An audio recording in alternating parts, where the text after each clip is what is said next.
이제부터 따뜻한 밥 먹지 말고 식은 밥 먹어야 합니다. 안 좋은 줄 알고 있었던 찬밥으로 당뇨와 비만 고치는 방법. 남성들이 평생 여자에게 잘 보이는 법을 연구한다면 여성들은 평생 무엇을 연구할까요? 여러 가지가 정답일 수 있지만 이것이 빠지지는 않을 것 같습니다. 바로 다이어트입니다. 오늘 말씀드릴 식은밥, 한때 다이어트 방법으로 유행한 적이 있었다고 하는데 식은밥의 비밀은 바로 밥의 온도에 따라 달라지는 탄수화물 섭취량이라고 합니다. 실제 밥을 시켜 먹게 되면 우리 몸에 흡수되는 탄수화물 양이 뚝 떨어진다고 하는데요. 오늘은 식은 밥을 어떻게 먹어야 몸에 좋은지에 대해서 자세히 알아보도록 하겠습니다. 1. 탄수화물의 구성. 2. 저항성 전분. 3. 식은 밥을 먹어야 하는 이유. 4. 볶음밥, 증후군. 5. 안전하게 밥을 식히는 방법. 탄수화물의 구성. 탄수화물은 설탕, 섬유질, 전분으로 이렇게 구성되어 있다고 볼 수가 있는데 설탕은 다이어트에 도움이 되지 못합니다. 섬유질은 몸이 소화, 흡수하지 못하고 장내 미생물의 먹이가 된다고 하네요. 남는 것은 몸 밖으로 노폐물 이물질과 함께 배출되기 때문에 혈당 관리와 다이어트를 할 때 많이 섭취하셔야 하는 것이 바로 이 섬유질입니다. 출처 유튜브 김소영 채널 H 캡처.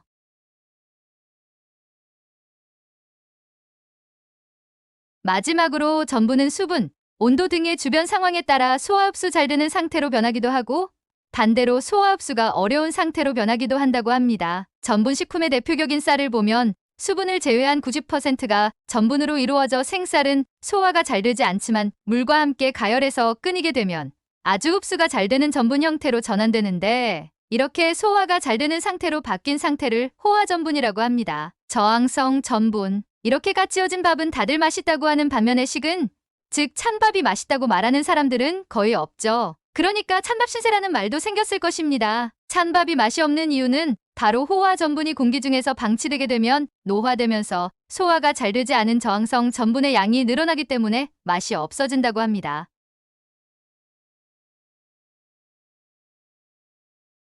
혈당 관리하시거나 다이어트에 관심이 있으신 분이라면 이 저항성 전분이란 단어를 들어보셨을 텐데 보통 전분이라고 하면 잎과 소장에서 분해되어 포도당이 되지만 저항성 전분은 포도당 되지 않고 장내에서 미생물의 먹이가 됩니다. 이런 과정에서 칼로리의 차이가 생기게 되는데 일반 성분은 1당 4칼, 저항성 전분은 1당 2칼을 저장한다고 합니다.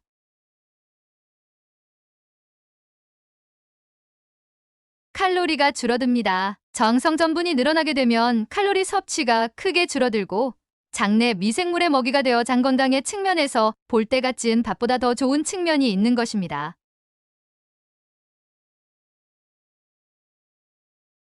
혈당 수치를 관리하는 데 유리합니다. 저항성 전분이 많으면 흡수되는 칼로리는 적어지게 되기 때문에 혈당이 오르는 속도를 늦춰준다고 볼 수 있는데 2015년도 인도네시아의 대학에서 건강한 남녀 한 15명 대상으로 한 시험 연구를 보면 갓 지은 밥을 먹었을 때와 식은 밥을 먹었을 때 혈당 변화를 관찰했다고 합니다. 그 결과 갓 지은 밥보다 식은 밥을 먹었을 때 혈당 변화가 적었다라는 결과를 얻었다고 합니다. 볶음밥, 증후군. 하지만 모든 것에는 장점과 단점, 앞면과 뒷면이 있듯이 식은 밥을 먹지 말라고 하는 분들도 계시는데 바로 식은 밥의 위험성 때문입니다. 뭐가 위험하다는 거지? 하고 의아해하시는 분들도 계실 텐데 2018년 미국에서 이슈가 되었던 볶음밥 증후군을 살펴보면 한 여성이 미국에 있는 중식당에서 볶음밥을 먹은 뒤 심각한 구토와 호흡곤란 증상으로 8일간 병원 치료를 받고 나서 중식당에 피해보상 청구, 소송을 한 일이 있었다고 합니다.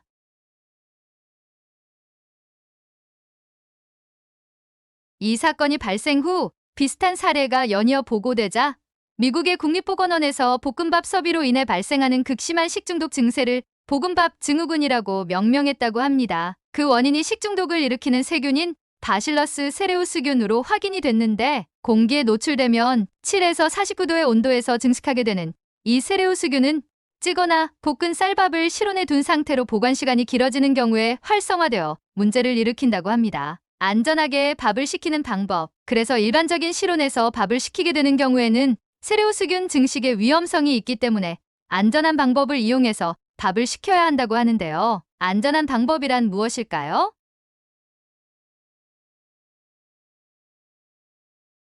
식중독을 유발하는 세레우스균 증식을 막기 위해서는 4도 이하에서 냉장 보관하면 됩니다. 식약처 지침에 의하면 음식은 식혀서 냉장고에 넣어야 한다고 되어 있는데 미국 농무부의 의견은 조리된 음식은 60도까지 식기 전에 냉장고에 넣어서 보관해야 안전하다고 말하고 있다고 합니다. 이는 식품 속 박테리아 번식 환경이 5에서 60도 사이이기 때문에 실온에서 식히는 것이 식품위생상 위험하다고 본다는 것입니다. 미국과 한국이 상반된 의견을 종합해보면 조리된 음식은 60도까지 식기 전에 밀폐용기에 담아 냉동칸에서 급속 냉각을 시켜 냉장실로 옮기는 것이 좋은 방법이 아닐까 생각됩니다.